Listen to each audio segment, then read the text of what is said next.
স্পিডে যাতে সবটাই কমপ্লিট করতে পারি। আসসালামু আলাইকুম ওয়া রাহমাতুল্লাহ। আলহামদুলিল্লাহি ওয়াহদা ওয়াসসালাতু ওয়াসসালামু আলা মান লা নাবিয়্যা বা'দা। আম্মা বা'দ, ফাআউযু বিল্লাহি মিনাশ শাইতানির রাজীম। বিসমিল্লাহির রহমানির রহিম।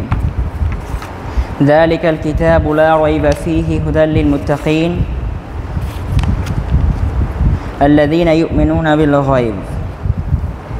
রব্বি ইশরাহ লি সাদরি ওয়া ইয়াসসির লি আমরি ওয়াহলুল উকদাতাম মিন লিসানি ইয়াফকাহু কওলি। রব্বি জিদনি ইলমা, আল্লাহুম্মা রব্বি জিদনি ইলমা। সমস্ত প্রশংসা, সমস্ত গুণগান সেই মহান আল্লাহ পাক রব্বুল আলামিনের জন্য, যিনি আমাদের প্রতিবারের ন্যায় এবারও আমাদের এই সাপ্তাহিক মজলিসে আমাদেরকে সকলকেই সঠিকভাবে উপস্থিত থাকার তৌফিক দিয়েছেন। সেই মহান আল্লাহ রব্বুল আলামিনের সংক্ষিপ্ত শুকরিয়া আদায় আমরা সকলে বলি আলহামদুলিল্লাহ। অতঃপর দরুদ ও সালাম বর্ষিত হোক আমাদের প্রেরিত রাসূল হযরত মুহাম্মদ মুস্তাফা আহমদ মুস্তাফা সাল্লাল্লাহু আলাইহি সাল্লামের উপর এবং তার পরিবার পরিজন ও সকল সাহাবাদের প্রতি। আল্লাহুম্মা সাল্লি আলাইহি ওয়া আল্লাহুম্মা বারিক আলাইহি। সম্মানিত উপস্থিতি, আজকে আমি আপনাদের সামনে যে বিষয়টি নিয়ে আলোচনা করব বা ইতিমধ্যে আমার আলোচ্য বিষয় আপনারা শুনলেন, সেই বিষয়টি হচ্ছে যে ইমানের যে 6টি রুকুন, এই 6টি রুকুনের একটি রুকুন নিয়ে, অর্থাৎ আল ইমানু বিল মালাইকা তথা মালাইকাদের প্রতি ইমান নিয়ে। আমরা ইতিপূর্বেই এর আগে ইমান সম্পর্কে শুনেছি যে ইমান কি, ইমান কাকে বলে, এবং সেখানে আমরা শুনেছিলাম যে ইমানেরও 6টি রুকুন রয়েছে। সেই 6টি রুকুন যথাক্রমে 1 আল ইমানু বিল্লাহি তাআলা, অর্থাৎ মহান আল্লাহ রব্বুল আলামিনের প্রতি ইমান। দ্বিতীয় নম্বর হচ্ছে আল ইমানু বিল মালাইকা তথা ফেরেশতাগণের প্রতি ইমান। 3 নম্বর হচ্ছে আল ইমানু বিল কুতুব, আল্লাহর নাজিলকৃত কিতাবের প্রতি ইমান। 4 নম্বর হচ্ছে আল ইমানু বির রুসুলি আলাইহিমুস সালাম, অর্থাৎ সমস্ত রসুলগণের প্রতি ইমান। 5 নম্বর হচ্ছে আল ইমানু বিল ইয়াউমিল আখির, যার অন্যতম শাখা হচ্ছে, একমাত্র শাখা, আল বা'সু বা'দাল মাউত তথা আখিরাতের প্রতি ইমান। আর সর্বশেষ 6 নম্বর রুকুন হচ্ছে আল ইমানু বিল কদর তথা তাকদীরের প্রতি ইমান। তো এই 6টি রুকুনের মধ্যে আমি আজকে দ্বিতীয় রুকুন অর্থাৎ আল ইমান বিল মালাইকা তথা ফেরেশতার প্রতি ইমান নিয়ে খুব সংক্ষিপ্ত আকারে আমি আপনাদের সামনে তুলে ধরার চেষ্টা করব ইনশাআল্লাহ।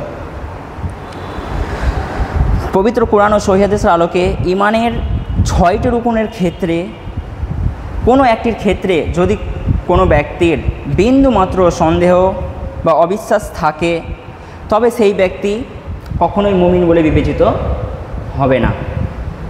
অর্থাৎ এই 6টি রুকুনের মধ্যে পূর্ণ বিশ্বাস আমাদের অবশ্যই থাকতে হবে, বিন্দুমাত্র কিন্তু আমাদের এদিক ওদিক করা যাবে না। অতএব একজন মুসলিম বা মুমিন হওয়ার জন্য এই 6টি বিষয়ের উপর ঈমান আনা আমাদের জন্য একান্তই কি আবশ্যক। আমরা ইতিপূর্বেই ঈমানের 6টি রুকুন বললাম যে সেই 6টি রুকুন কি কি। তো আর এক্সট্রা কথা না বাড়িয়ে সরাসরি আমি আমার বিষয়ে আসি যে আল ইমান বিল মালাইকা তথা ফেরেশতাগণের প্রতি ঈমান বলতে কী বোঝায়।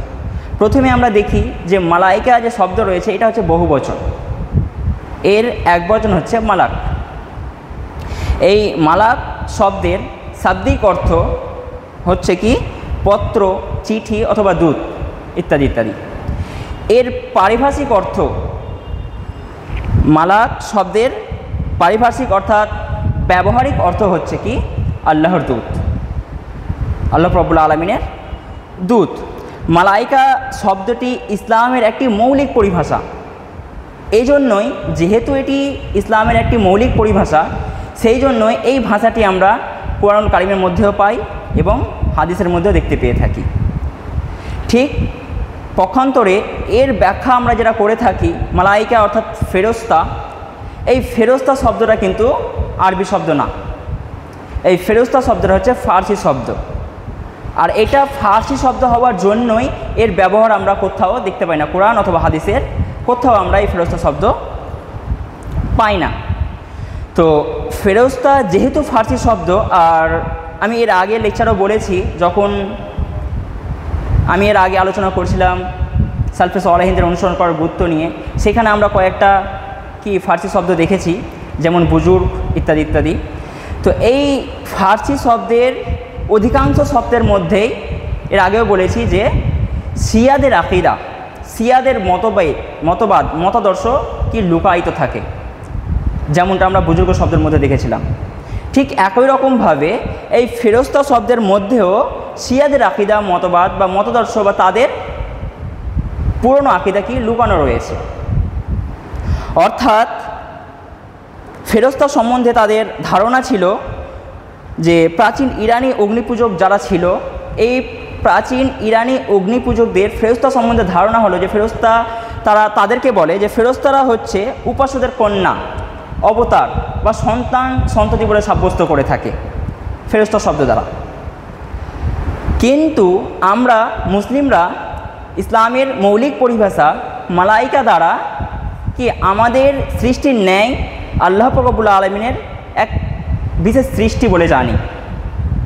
যেমন আমরা আল্লাহ পাক রব্বুল আলামিনের সৃষ্টি, মালাইকারাও হচ্ছে আল্লাহ পাক রব্বুল আলামিনের এক বিশেষ সৃষ্টি, এটাই আমরা বিশ্বাস করি বা জানি। যারা করে সর্বদা ক্লান্তিহীনভাবে, কখনোই তারা ক্লান্ত হন না, ক্লান্তিহীনভাবে মহান আল্লাহ রব্বুল আলামিনের পবিত্রতা ও মহিমা করে থাকে, বর্ণনা করে থাকে। তারা কখনোই অবাধ্য হন না। মহান আল্লাহর নির্দেশে তারা বিভিন্ন দায়িত্ব কর্তব্য পালন করে থাকেন। কিন্তু এখানে ফেরেশতা ফার্সি হওয়ার কারণে মালাইকা শব্দের যে অর্থ, মালাইকা শব্দের যে পরিপূর্ণ অর্থ বহন করে মালাইকা শব্দ দ্বারা, ঠিক এর ব্যাখ্যা যদি আমরা ফেরেশতা শব্দ করি, তো ফেরেশতা শব্দ দ্বারা মালাইকা শব্দের পূর্ণ অর্থ কখনো ব্যবহার করতে বা পূর্ণ অর্থ ফেরেশতা শব্দ দ্বারা প্রকাশ পাবে না। আর ফেরেশতা শব্দ ইউজ করার আরেকটি নেগেটিভ দিক হচ্ছে যে যখন আমরা প্রচলিত ভাষাগুলি বেশি ব্যবহার করতে থাকি, তখন ইসলামের যে মৌলিক পরিভাষা, শুধু মালাইকা বলে না, আরও অন্যান্য ইসলামের যে মৌলিক পরিভাষা, এগুলো আমাদের কাছে হয়ে যায়, অপ্রচলিত হয়ে যায়, এগুলো আমরা আর ব্যবহার করতে পারি না। এই জন্য আমাদের উচিত হবে যে ইসলামের যে মৌলিক পরিভাষাগুলি রয়েছে সেগুলিকে তার ভাষায়, অর্থাৎ কোনো রকম অনুবাদ বা বিকৃত না করে তার মতো করে আমাদের পঠন পাঠন চালিয়ে যাওয়া। কেননা ঠিক এইরকম যেমন রয়েছে যেগুলো আমরা করে থাকি, অনুবাদ করে থাকি, যেমন সলাত, সিয়াম, জাকাত, তারপর রাসূলুল্লাহ, মালাইকা, এগুলোর করে থাকি আমরা বাংলা অনুবাদ করে থাকি।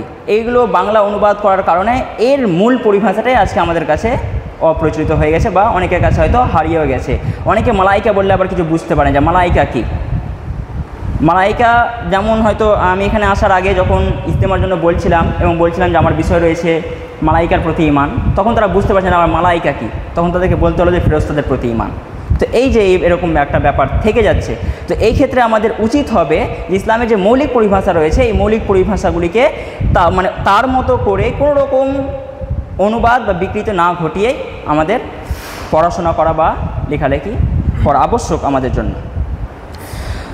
তো যুগে যুগে কাফের মুশরিকরা এই মালাইকা শব্দ নিয়ে বিভিন্ন রকম শিরকে তারা লিপ্ত হয়েছে।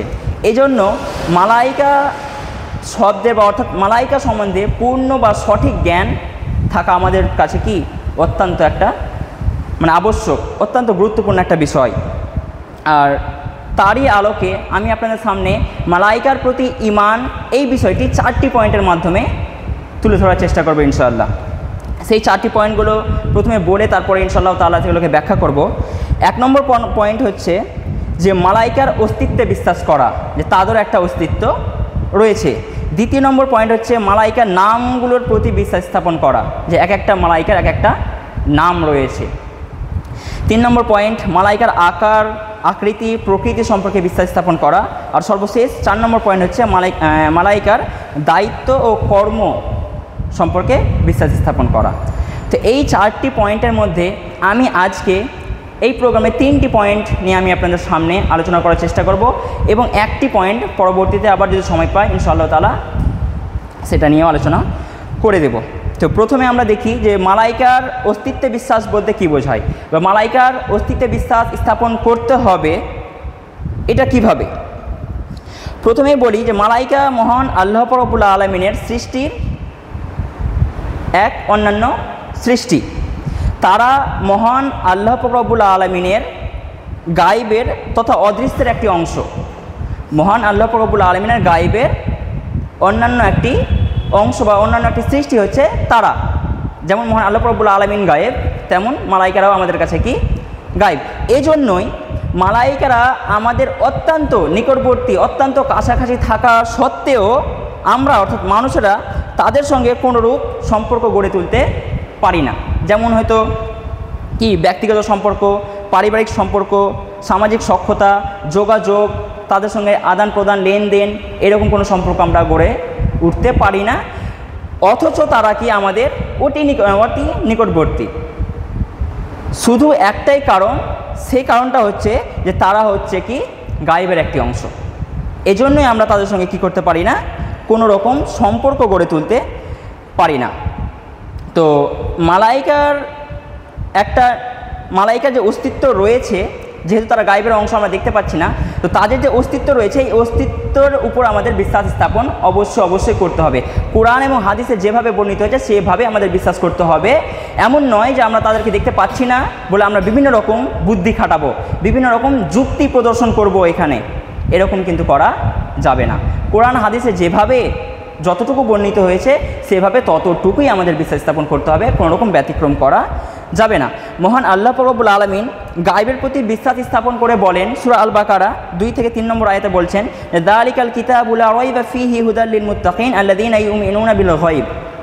আল্লাহ সুবহানাহু ওয়া তাআলা বলছেন, যালিকাল কিতাব, এই সেই কিতাব, লা রাইবা ফীহি হুদাল লিল মুত্তাকিন, যাতে কোনো সন্দেহ নেই মুত্তাকিদের জন্য হিদায়াত, আল্লাযীনা ইউমিনুনা বিল গায়ব, যারা গায়েবের প্রতি বিশ্বাস আনয়ন করে।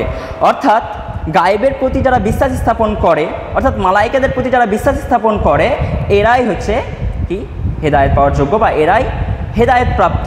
যদি আমরা গায়েবের প্রতি বিশ্বাস স্থাপন না করে থাকি, অর্থাৎ মালাইকাদের প্রতি বিশ্বাস স্থাপন না করে থাকি, তাহলে কিন্তু আমরা কখনোই মুমিন হতে পারবো না, এমনকি হেদায়েতচ্যুত হয়ে যাব, হেদায়েত কখনোই আমরা পাবো না। দ্বিতীয়ত হচ্ছে কি মালাইকার নামগুলির প্রতি বিশ্বাস স্থাপন করা, যে মালাইকার একটি বিভিন্ন নাম রয়েছে। প্রথমে বলি যে মালাকগণের সংখ্যা অসংখ্য, অগণিত। এর নির্দিষ্ট সংখ্যা, এর প্রকৃত সংখ্যা একমাত্র আল্লাহ পাক রব্বুল আলামিন ছাড়া কেউ জানে না। তবে কুরআন এবং সহিহ সুন্নাহয় তাদের সংখ্যাধিক্য সম্পর্কে একটা আমরা ধারণা পেয়ে থাকি, যে তাদের সংখ্যা কত হতে পারে বা তাদের সংখ্যা কত, এরকম একটা আনুমানিক ধারণা পেয়ে থাকি।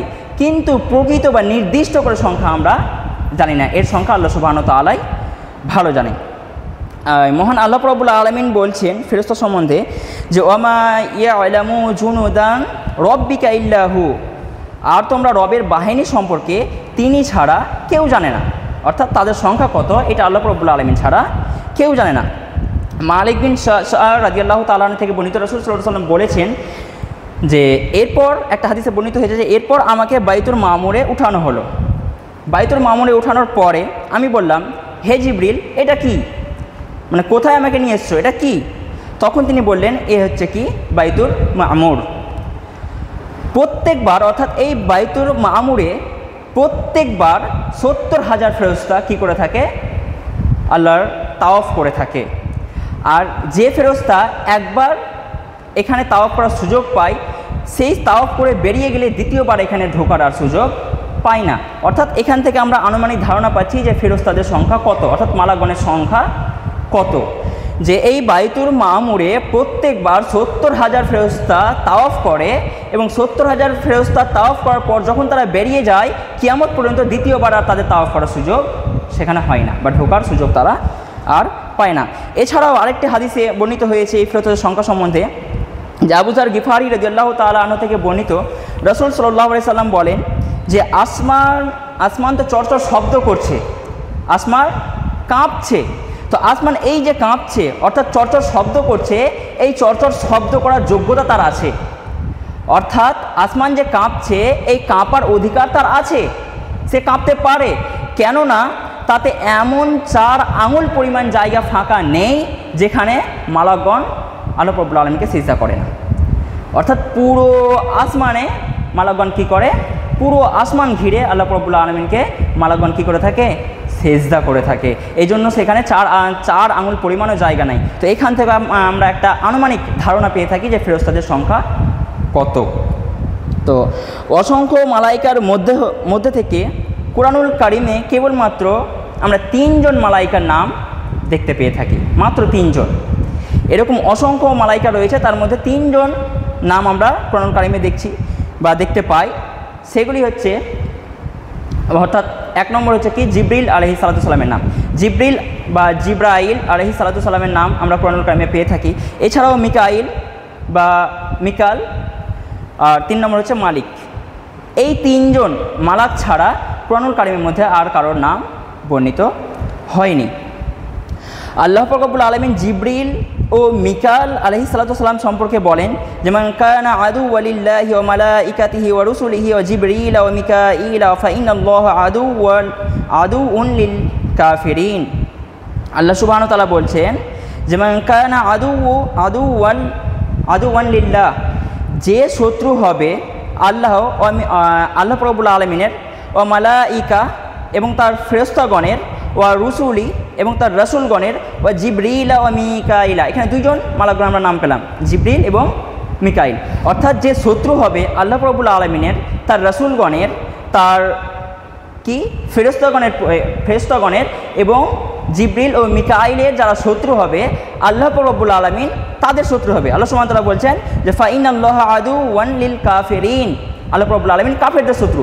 অর্থাৎ এখানে যারা এই সমস্ত, অর্থাৎ আল্লাহ রাব্বুল আলামিন ফেরেশতাগণ এবং রাসূলগণের প্রতি যারা শত্রু হবে তারা হচ্ছে কাফের, এবং কাফেরদের শত্রু আল্লাহ সুবহানাহু ওয়া তাআলা।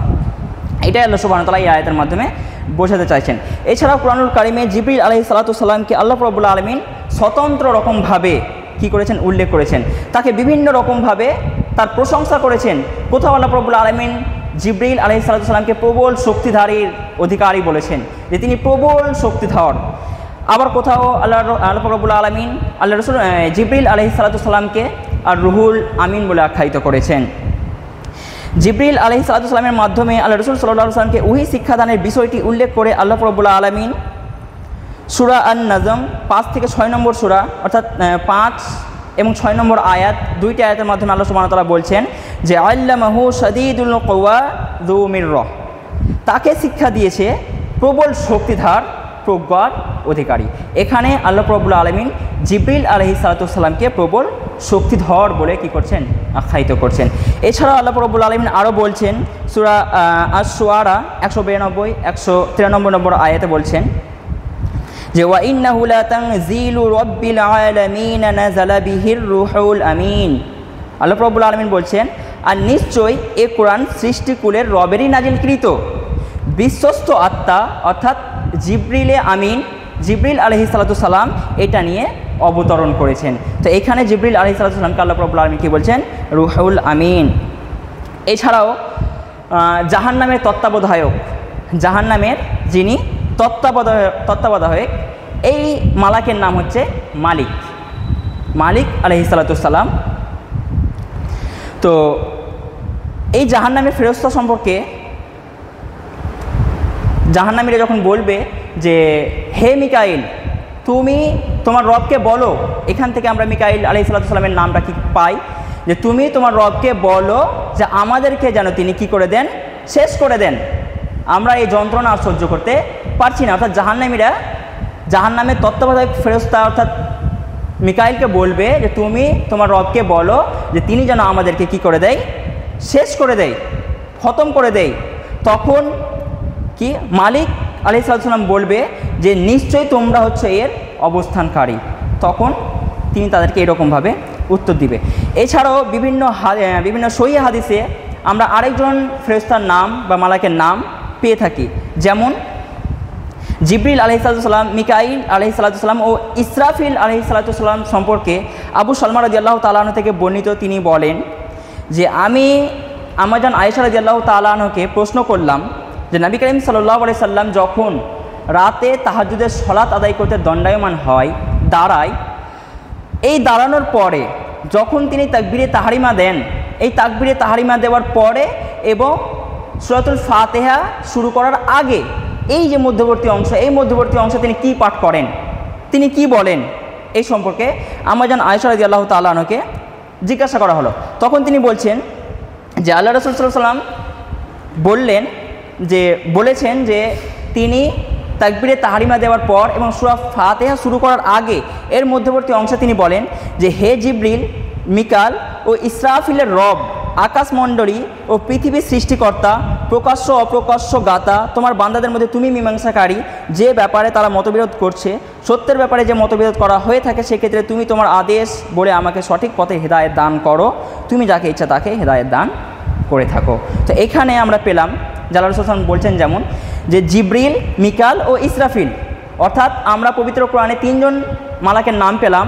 সেটা হচ্ছে কি জিবরিল আলাইহিস সালাম, মিকাল ও মালিক, 3 জনের নাম পেলাম। আর হাদিসের মধ্যে আরেকজনের নাম পেলাম, সেটা হচ্ছে ইসরাফিল আলাইহিস সালাম। এই 4 জনের নামই কোরআন এবং হাদিস থেকে আমরা পেয়ে থাকি। এছাড়াও এই 4 জনের নাম কোরআন হাদিস থেকে পাওয়ার পরেও জান্নাতের একজন তত্ত্বাবধায়ক ফেরেশতা রয়েছে। জান্নাতের তত্ত্বাবধায়ক যেমন জাহান্নামের তত্ত্বাবধায়কে একজন নিয়োজিত রয়েছে, যার নাম আমরা পেলাম মালিক। ঠিক একই রকমভাবে কোনো কোনো হাদিস গ্রন্থে এটাও পাওয়া যায় যে জান্নাতের যিনি তত্ত্বাবধায়ক সেই মালাকের নাম হচ্ছে কি রিদওয়ান।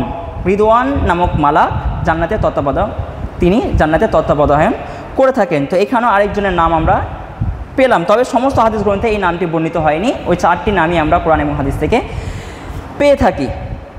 এছাড়াও কোনো কোনো মালাকগণের কর্মভিত্তিক গ্রুপ হিসেবে আমরা নাম পেয়ে থাকি। মানে তাদের কর্মভিত্তিক যে একটা গ্রুপ রয়েছে, এই গ্রুপের নাম ভিত্তিক আমরা তাদেরকে চিনে থাকি। এই নামটা কিন্তু কেবলমাত্র কোনো একজন মালাকের নির্দিষ্ট করে নাম নয়। যদি এক্সাম্পল দিই তাহলে বুঝতে পারবেন। যেমন আমরা বলে থাকি যে মৃত্যুর যে মালাকরা রয়েছেন, মৃত্যুর মালাকগণের নাম হচ্ছে কি মালাকুল মাউত। তো এই মৃত্যুর একজন মালাকের নাম কিন্তু মালাকুল মাউত না। যারা রূহ কবজ করে, মানুষের দেহ থেকে রূহটাকে বের করে নিয়ে জান কবজ করে, এই সমস্ত ফেরেশতারা, যত ফেরেশতা আছে, সমস্ত ফেরেশতা বা সমস্ত মালাক নিয়ে একটা গ্রুপ, আর এই গ্রুপের নাম হচ্ছে কি মালাকুল মাউত। এটা কিন্তু একজন মালাকের নাম নয়। আমরা হয়তো একজন বলে আমরা এটাকে হয়তো এতদিন ভেবে এসেছি, কিন্তু এটা একজন মালাকের নাম নয়, এটা একটা গ্রুপের নাম। মালাকুল মাউতটা হচ্ছে কি গ্রুপের নাম। ঠিক একই রকমভাবে কবরে যিনারা প্রশ্ন করে, আমরা জানি যে কবরে 2 জন ফেরেশতা আছে, একজনের নাম মুনকার এবং আরেকজনের নাম নাকির। এইরকমভাবে জেনে থাকি। এইরকমভাবে জেনে থাকার পরে যদি আমরা এইরকমভাবে দেখি, ধরুন এক্সাম্পল স্বরূপ, উদাহরণস্বরূপ, যে একই সঙ্গে একই সময়ে বিন্দুমাত্র এদিক ওদিক না করে একই সময়ে 10টা কবরে কি চলছে, প্রশ্ন উত্তর চলছে। তাই এই 2 জন মালাক কীভাবে সেখানে 10টা কবরে যাবে? 10টা কবরে যেন তো 20টা মালাক দরকার। যদি আমরা জেনে থাকি 2 জন করে মালাক কবরে এসে থাকে, সে তো 20টা দরকার। তাহলে 20টা সেখানে মুনকার এবং নাকির এরা কিভাবে যাবে? জি, এটাও একই রকম যে মুনকার এবং নাকির, অর্থাৎ কবরে যারা প্রশ্ন করে, কবরে যে মালাকগণ প্রশ্ন করে, যাদের দায়িত্ব দেওয়া আছে কবরে প্রশ্ন করা, এই মালাকগণের গ্রুপকে বলা হয় মুনকার এবং নাকির। এদের দলকে বলা হয় মুনকার এবং মুনকার নাকির। এদের এক একজনের নাম মুনকার এবং নাকির নয়, পুরো দলকেই বলা হয় একসাথে মুনকার নাকির। এছাড়াও মানুষের আমল যারা লিপিবদ্ধ করে, সেই মালাকগণের নাম কি? সেই মালাকগণের নাম হচ্ছে কিরামুন কাতিবিন। তো এই যে এক একজনের মানুষের এক একটা মালাক কী করছেন, আমল নামা লিপিবদ্ধ করছেন। তো দুনিয়াতে কত মানুষ আছে, তো একজনের নামই যদি কিরামুন কাতিবিন হয়, তাহলে দুনিয়ার এত এত মানুষের আমল নামা তারা কীভাবে একসঙ্গে লিপিবদ্ধ করছেন। এখানেও বিষয়টা একই রকম, যে আমল নামা যারা লিপিবদ্ধ করেন, এই গ্রুপটাকে বলা হয় কিরামুন কাতিবিন। এদের গ্রুপকে, এদের দলকে বলা হয় কিরামুন কাতিবিন। ইত্যাদি ইত্যাদি রকমভাবে আমরা কি করে থাকি, মালাকগণের নাম পেয়ে থাকি। আজকের আলোচনার সর্বশেষ পয়েন্ট, অর্থাৎ 3য় নম্বর পয়েন্ট, সেটা হচ্ছে মালাইকার আকৃতি ও প্রকৃতি সম্পর্কে বিশ্বাস স্থাপন করা। যে মালাইকারও একটা নির্দিষ্ট আকৃতি রয়েছে, তারা কিন্তু নিরাকার নয়, তাদেরও নির্দিষ্ট একটা আকৃতি রয়েছে, তাদেরও একটা নির্দিষ্ট প্রকৃতি রয়েছে। কিন্তু তাদের আকৃতি কেমন রয়েছে, কত হাত লম্বা, কত হাত চওড়া, এ ব্যাপারে আল্লাহ রব্বুল আলামিন ছাড়া নিশ্চিতভাবে কেউ জানতে পারে না বা জানতে পারা যায়নি। তবে এদের আকৃতি সম্বন্ধে ওই রকমভাবে ধারণা পাওয়া যায় যেই রকমভাবে আমরা তাদের সংখ্যা সম্বন্ধে ধারণা পেয়ে থাকি। তো এটাও ছোট্ট ছোট্ট করে আমি 5টি পয়েন্টের মাধ্যমে এই আকৃতির প্রতি বিশ্বাস স্থাপনটা আমি আপনাদের সামনে তুলে ধরব। প্রথম নাম্বার পয়েন্ট অর্থাৎ নাম্বার 1, আমরা বিশ্বাস স্থাপন করি বা আমাদের বিশ্বাস স্থাপন করতে হবে মালাইকা হচ্ছে মানুষের আগের সৃষ্টি। এটা কুরআনুল কারীমের বহু আয়াত দ্বারা প্রমাণিত। যেমন এখানে বলা হয়েছে সূরা আল বাকারা 2 নম্বর সূরার 30 থেকে 34 নম্বর আয়াত, সূরা আল আরাফ 11 নম্বর আয়াত, সূরা আল ইসরা 61 নম্বর আয়াত, সূরা আল কাহাফ 50 নম্বর আয়াত, সূরা আত-তাহা 116 নম্বর আয়াত। এছাড়াও বিভিন্ন আয়াতে তারা যে আমাদের আগের সৃষ্টি এই কথাটা প্রমাণিত বর্ণিত হয়েছে। আল্লাহ রাব্বুল আলামিন সূরা আস-সাদ 71 থেকে 73 নম্বর আয়াত আল্লাহ রাব্বুল আলামিন বলছেন, আমি আয়াতটা পাঠ করছি না সময় সাপেক্ষে, বাংলাটা বলে দিচ্ছি, যে আল্লাহ রাব্বুল আলামিন বলছেন স্মরণ করো যখন তোমার রব মালাকার উদ্দেশ্যে বলেছিল, অর্থাৎ ফেরেশতাদের উদ্দেশ্যে বলেছিল আমি মাটি হতে মানুষ সৃষ্টি করব। তো এখান থেকেই বোঝা যাচ্ছে, পুরো আয়াত ব্যাখ্যা করছি না, যে মাটি থেকে মানুষ সৃষ্টি করব, অর্থাৎ মানুষ সৃষ্টি করার আগেই কিন্তু আল্লাহ রাব্বুল আলামিন মালাকদের সঙ্গে কী করেছেন, কথোপকথন করেছেন। তো এই আয়াত থেকে প্রমাণিত হচ্ছে যে মানুষ সৃষ্টির আগেই মালাকাগণকে আল্লাহ রাব্বুল আলামিন কী করেছেন, সৃষ্টি করেছেন। এখানে একটা লক্ষণীয় বিষয় হচ্ছে যে আমাদের সমাজে অনেকেই মনে করে যে আল্লাহ রাসূল সাল্লাল্লাহু আলাইহি সাল্লাম কি নূরের তৈরি এবং সকল সৃষ্টির পূর্বে তাকে কি করা হয়েছে, সৃষ্টি করা হয়েছে। অথচ নবী করিম সাল্লাল্লাহু আলাইহি সাল্লাম ছিলেন একজন মানুষ, আমাদের ন্যায়। তিনারও কী হতো, খাওয়া দাওয়ার প্রয়োজন হতো, তিনারও পেশাব পায়খানার প্রয়োজন হতো। তো তিনিও ছিলেন আমাদের মতোই মানুষ। এমনকি আল্লাহ রাসূল সাল্লাল্লাহু আলাইহি সাল্লামকে পৃথিবীর সর্বপ্রথম সৃষ্টি করা হয়নি। আমাদেরকে অর্থাৎ মানুষদেরকে ফেরেশতাদের পরে সৃষ্টি করা হয়েছে। প্রথমেই মালাকদেরকে সৃষ্টি করা হয়েছিল, মালাইকাদেরকে সৃষ্টি করা হয়েছিল, তারপরে কি করা হয়েছে, আমাদেরকে সৃষ্টি করা হয়েছে। তো যাই হোক, তো প্রথম আমাদের বিশ্বাস স্থাপন করতে হবে যে মালাইকাগণ হচ্ছে মানুষের আগে সৃষ্ট এক জাতি। দ্বিতীয় নম্বর পয়েন্ট হচ্ছে যে আমাদের বিশ্বাস স্থাপন করতে হবে যে মালাকগণ মহান আল্লাহ রাব্বুল আলামিনের সম্মানিত এবং অনুগত এক সৃষ্টি। তারা কখনোই আল্লাহ রাব্বুল আলামিনের অবাধ্য হন না। তারা কাফির মুশরিকদের দাবি অনুসারে, অর্থাৎ কাফির মুশরিকরা দাবি করে থাকে যে কাফির মুশরিকদের দাবি অনুসারে মহান আল্লাহ রাব্বুল আলামিন সন্তান এবং সন্ততি, এই কাফির মুশরিকরা এটা দাবি করে থাকে যে মালাকগণ হচ্ছে কি আল্লাহ রাব্বুল আলামিনের সন্তান এবং সন্ততি বা মেয়ে। তো এই দাবি অনুসারে এটাও কিন্তু ঠিক নয়।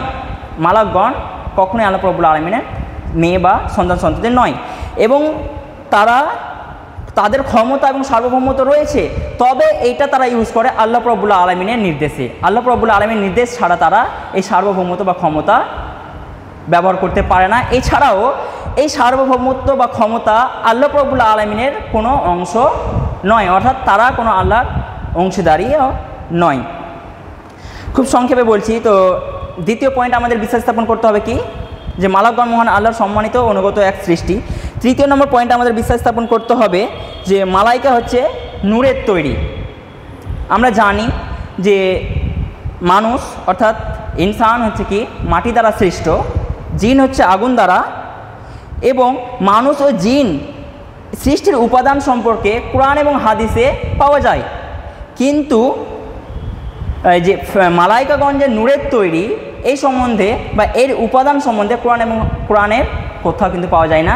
শুধু এই সম্বন্ধে একটি মাত্র সহিহ হাদিস বর্ণিত হয়েছে। হাদিসটি বর্ণিত হয়েছে সহিহ মুসলিম, হাদিস নম্বর 7385। তো হাদিসটি বর্ণনা করছেন আম্মাজান আয়েশা রাদিয়াল্লাহু তাআলা আনহা থেকে বর্ণিত। তিনি বলেন রাসূল সাল্লাল্লাহু আলাইহি ওয়াসাল্লাম বলেছেন যে মালাইকাকে নূর দ্বারা সৃষ্টি করা হয়েছে, আর জিন জাতিকে সৃষ্টি করা হয়েছে নির্ধূম অগ্নিশিখা হতে, এবং আদম আলাইহিস সালামকে সৃষ্টি করা হয়েছে কি মাটি দ্বারা। তো এখান থেকে আমরা জানতে পারলাম যে মালাকগণ হচ্ছে নূর দ্বারা সৃষ্টি, একটি মাত্র সহিহ হাদিসে বর্ণিত হয়েছে। তাছাড়া কোরআনে কোথাও কিন্তু এর উপাদান সম্বন্ধে বা এই সৃষ্টির উপাদান সম্বন্ধে কোথাও কিন্তু বর্ণিত হয়নি। 4 নম্বর পয়েন্ট হচ্ছে যে আমাদের বিশ্বাস স্থাপন করতে হবে মালাইকার বিশেষ আকৃতি রয়েছে। তারা কিন্তু নিরাকৃতি বা নিরাকার নয়, তাদের আকৃতি সম্পর্কে সেরকমভাবে কিছু জানা যায় না। কিন্তু কোরআন এবং হাদিসের আলোকে আমরা বিভিন্ন সংখ্যায় তাদের পাখা সম্পর্কে জেনে থাকি, যে তাদের বিভিন্ন মালাকের বিভিন্ন রকম কী রয়েছে বা সংখ্যাধিক্য পাখা তাদের রয়েছে। যেমন আল্লাহ রাব্বুল আলামিন বলেন যে আলহামদুলিল্লাহি ফাতিরিস সামাওয়াতি ওয়াল আরদ জাআইলিল মালাইকাতি রুসুলান উলি আজনিহাতি মাতনা ওয়া সুলাসা ওয়া রুবা ইয়াজিদু ফিল খালকি মা ইয়াশা। আল্লাহ সুবহানাহু ওয়া তাআলা বলছেন যে সমস্ত প্রশংসা আল্লাহর জন্য, যিনি আসমান ও জমিনের স্রষ্টা, মালাইকাকে বাণী বাহক রূপে অর্থাৎ কথা আদান প্রদানের বাহক রূপে নিযুক্তকারী, যার 2 2, 3 3 ও 4 4 পাখা বিশিষ্ট, তিনি সৃষ্টির মধ্যে যা ইচ্ছা বৃদ্ধি করে থাকেন। তাহলে এই আয়াতের মাধ্যমে আমরা মালাইকাদের পাখা সম্বন্ধে জানতে পারলাম যে তাদের বিভিন্ন জনের বিভিন্ন রকম বা বিভিন্ন সংখ্যা কী রয়েছে, পাখা রয়েছে। এছাড়াও জিবরিল আলাইহিস সালাম সম্পর্কে আল্লাহ রাব্বুল আলামিন বলেন যে সুম্মা দানা ফাতাদাল্লা ফাকানা কাবা কাউসাইনি আও আদনা। আল্লাহ রাব্বুল আলামিন বলছেন যে অতঃপর সে তার নিকটবর্তী হলো, অতি নিকটবর্তী, ফলে তাদের মধ্যে 2 ধনিকের ব্যবধান রইল অথবা তারও কম। এই আয়াতের ব্যাখ্যায় সহিহ মুসলিমে একটি হাদিস বর্ণিত হয়েছে। আমরা যেন আয়েশা রাদিয়াল্লাহু তাআলা আনহা বর্ণনা করছেন যে এই 2টি আয়াত সম্পর্কে আমি আল্লাহ রাসূল সাল্লাল্লাহু আলাইহি সাল্লামকে কী করলাম, জিজ্ঞাসা করলাম। তখন আল্লাহ রাসূল সাল্লাল্লাহু আলাইহি সাল্লাম বললেন যে তিনি তো ছিলেন জিবরিল আলাইহিস সালাম, অর্থাৎ আল্লাহ রাব্বুল আলামিন যে এখানে মালাকের নিকটবর্তী হওয়ার কথা বলছেন, তো এই মালাক ছিল কি জিবরিল আলাইহিস সালাম। তিনি জিবরিল আলাইহিস সালাম আল্লাহ রাব্বুল আলামিনের নিকটবর্তী হয়েছিলেন। তো কেবলমাত্র আল্লাহ রাসূল সাল্লাল্লাহু আলাইহি সাল্লাম বলছেন যে কেবলমাত্র 2 বার আমি তাকে তার নিজ আকৃতিতে, তার কোনো আকৃতি চেঞ্জ না হওয়া ছাড়াই তার নিজ আকৃতিতে আমি 2 বার তাকে ইতিমধ্যেই দেখেছি। আমি তাকে যখন প্রথমবার দেখেছি যখন তিনি আসমান থেকে জমিনে আসছিলেন, অর্থাৎ আসমান থেকে যখন তিনি নামছিলেন, তখন আল্লাহ রাসূল সাল্লাল্লাহু আলাইহি ওয়াসাল্লাম বর্ণনা করছেন যে আমি তাকে দেখলাম তার নিজের আকৃতিতে এবং তার পাখা দ্বারা আসমান এবং জমিনের এমন কোনো বিন্দুমাত্র জায়গা ফাঁকা ছিল না যেখানে তার পাখা দ্বারা ঢাকা পড়েনি। অর্থাৎ তার পাখা সম্বন্ধে আল্লাহ রাসূল সাল্লাল্লাহু আলাইহি ওয়াসাল্লাম এখানে বর্ণনা করছেন তার পাখা কত বিশাল ছিল যে যখন তিনি আসমান থেকে জমিনে নামছিলেন, তো আসমান থেকে জমিনের মধ্যে এমন বিন্দু পরিমাণ কোনো জায়গা ফাঁকা ছিল না যেখানে তার দেহ দ্বারা সেই জায়গাটা ঢাকা পড়েনি। এরপরে আল্লাহ রাসূল সাল্লাল্লাহু আলাইহি ওয়াসাল্লাম আরও বর্ণনা করছেন যে আমি যেদিন সিদরাতুল মুনতাহায় জিবরিল আলাইহিস সালামকে দেখেছি, সেদিন জিবরিল আলাইহিস সালামের 600টি ডানা দেখেছি। তো এখান থেকে আমরা জানতে পারলাম জিবরিল আলাইহিস সালাম বা মালাকগণের ডানা সম্পর্কে। আজকের আলোচনার সর্বশেষ পয়েন্ট অর্থাৎ 5 নম্বর পয়েন্ট, সেটা হচ্ছে যে আমাদের বিশ্বাস স্থাপন করতে হবে মালাইকা মহান আল্লাহর নির্দেশে বিভিন্ন আকৃতি ধারণ করতে পারে। এটা একমাত্র মহান আল্লাহ রাব্বুল আলামিনের নির্দেশেই হয়ে থাকে।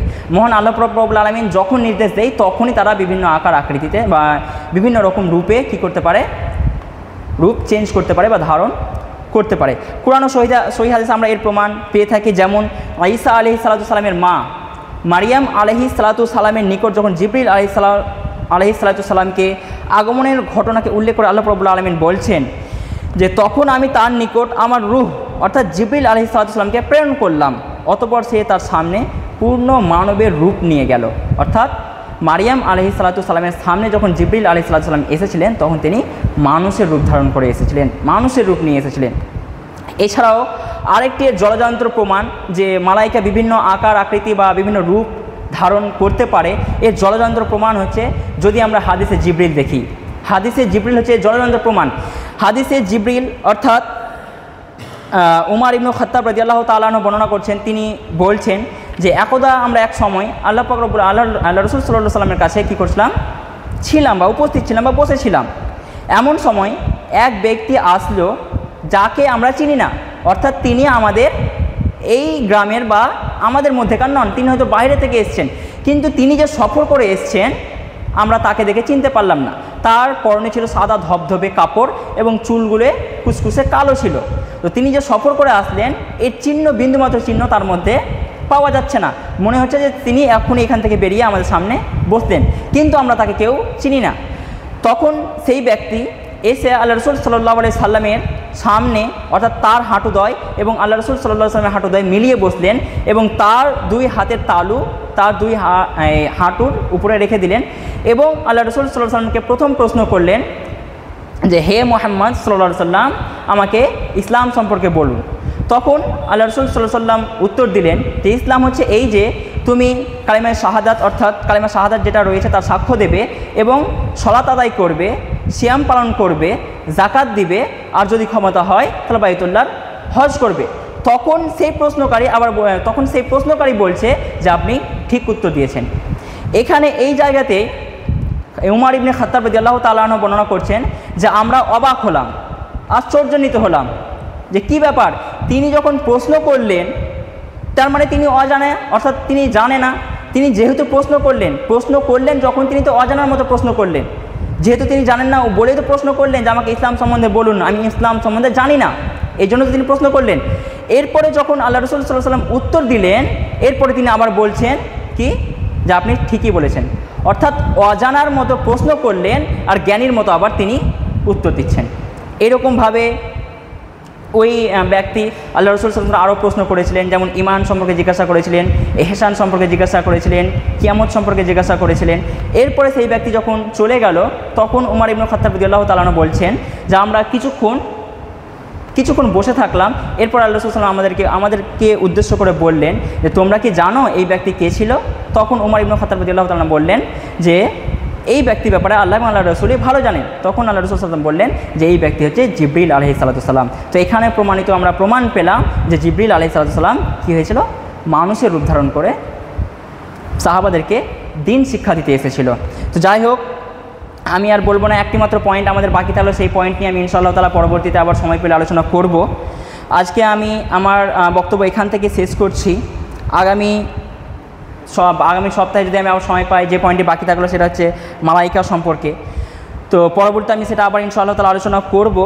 সর্বশেষে আমি আল্লাহ রাব্বুল আলামিনের কাছে দোয়া করবো, আল্লাহ সুবহানাহু ওয়া তাআলা যেন আমাদের সকলকেই সকল মালাইকার প্রতি বিশ্বাস স্থাপন করার, সঠিকভাবে ঈমান আনয়ন করার তৌফিক দান করেন। আমরা সকলে বলি আমিন ইয়া রাব্বাল আলামিন। আসসালামু আলাইকুম ওয়া রাহমাতুল্লাহ।